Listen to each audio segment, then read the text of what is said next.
নমস্কার বন্ধুরা, education culture YouTube চ্যানেলে তোমাদের প্রত্যেকটা স্টুডেন্টকে স্বাগত জানাচ্ছি।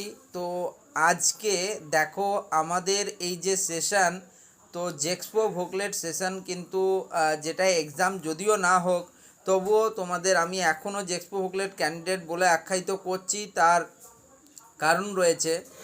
কারণটা হচ্ছে, দেখো, জেক্সপো স্টুডেন্ট বলা আর ডিপ্লোমা ফার্স্ট ইয়ারে অ্যাডমিশান নেওয়া স্টুডেন্ট বলা দুটোই কিন্তু একই কথা।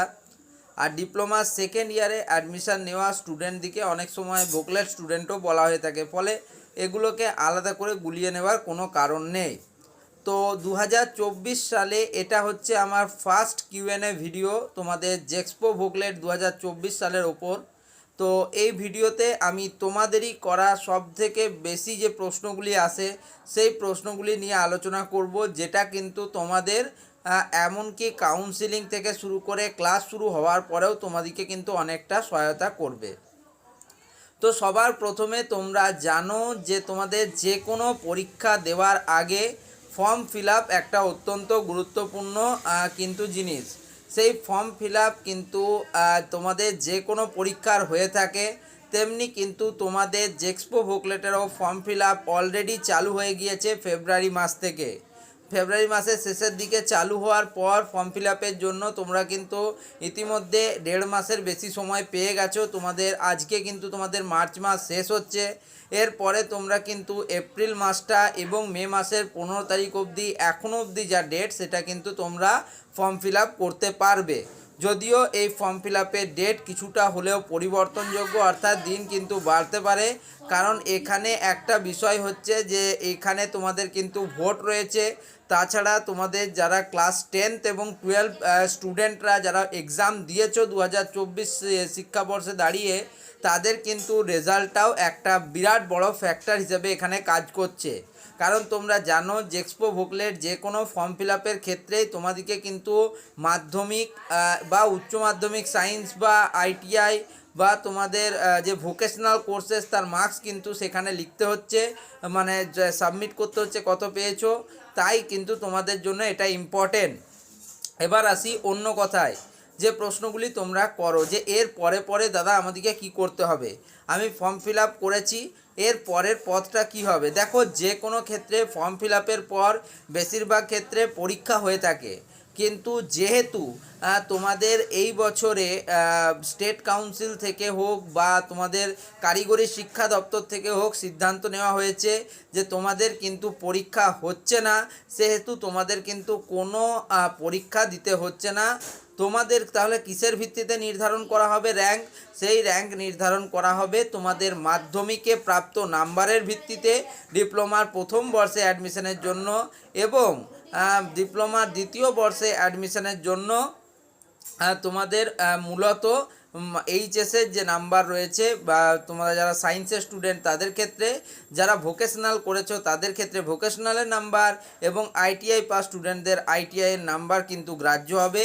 এবং তার উপর ভিত্তি করেই কিন্তু একটা মেরিট লিস্ট তৈরি হবে, এবং সেই মেরিট লিস্টটা র্যাঙ্ক কার্ড আকারে তোমরা প্রত্যেকে পাবে। তাছাড়া স্টেট কাউন্সিলের অফিসিয়াল ওয়েবসাইটেও কিন্তু সেই র্যাঙ্ক কার্ড পাবলিশ করা হবে। অর্থাৎ তোমাদের পরবর্তী ধাপের পরীক্ষাটা না হলেও পরবর্তীকালে কিন্তু তোমাদের একটা র্যাঙ্ক কার্ড পাবলিশ হওয়ার বিষয় কিন্তু দেখা যাচ্ছে, র্যাঙ্ক কার্ড পাবলিশ হবে। এরপর আসি দ্বিতীয় প্রশ্নতে, যে দাদা র্যাঙ্ক কার্ড পাবলিশ হওয়ার পরে কি। তো দেখো, তোমাদের র্যাঙ্ক কার্ড পাবলিশ হওয়ার পর সবথেকে ইম্পর্টেন্ট প্রসেসটা কিন্তু হবে, যেটা হচ্ছে তোমাদের কাউন্সিলিং প্রসেস। এবং এটা একটা দীর্ঘ প্রসেস। মূলত 3টে ফেজে তোমাদের কাউন্সিলিং হয়, যেটা হচ্ছে first phase counselling, second phase counselling এবং থার্ড ফেজ অফ কাউন্সিলিং। এর পরবর্তীতে আরেকটা কাউন্সিলিং হয় যেটাকে বলে স্পট কাউন্সিলিং। দেখো, যদি কিন্তু যথেষ্ট পরিমাণ কলেজে সিট ফাঁকা থাকে তাহলে কিন্তু এই স্পট কাউন্সিলিং হয়ে থাকে। বেশিরভাগ ইয়ারেই দেখা গেছে যে প্রত্যেকটা কিন্তু শিক্ষাবর্ষেই স্পট কাউন্সিলিং হয়েছে। অনেক সময় স্পট কাউন্সিলিংও অনেকগুলো পার্টে হতে পারে বা ফেজে হতে পারে, যেমন first phase of counselling for spot counselling, second phase of spot counselling, এরকম কিন্তু হতেও পারে।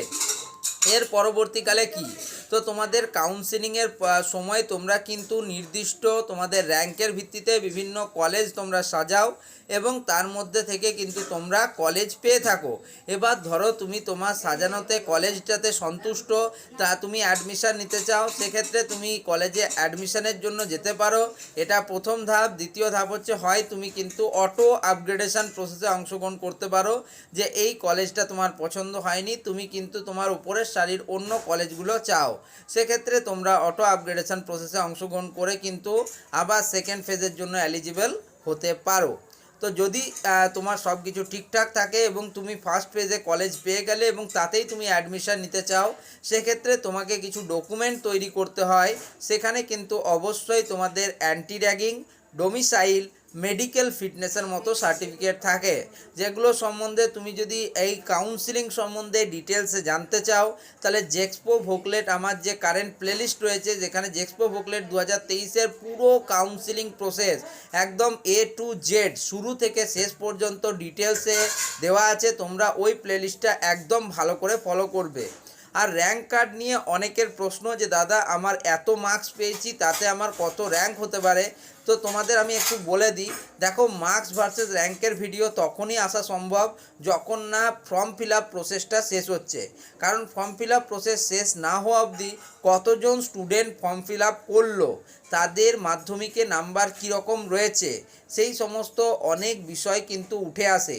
ধরো স্টুডেন্ট 20,000 ফিল আপ করেছে, তুমি ধরো মাধ্যমিকে খুবই বাজে নাম্বার পেয়েছো, বাট তাহলেও কিন্তু যেহেতু স্টুডেন্ট সংখ্যা কম স্টুডেন্ট ফর্ম ফিল আপ করেছে, সেক্ষেত্রেও তোমার কিন্তু কলেজ পাওয়ার প্রবাবিলিটি অনেক বেশি। আবার ধরো তুমি ভালো রেজাল্ট করেছো, বাট তোমার থেকেও যারা ভালো রেজাল্ট করেছে এমন অনেক স্টুডেন্ট কিন্তু ফর্ম ফিল আপ করেছে, সেক্ষেত্রে তোমার এপিসি রয় পলিটেকনিকে কম্পিউটার সায়েন্সটা হলো না। তো এই সমস্ত বিষয়গুলো কিন্তু আরও অনেক কিছু দেখার আছে।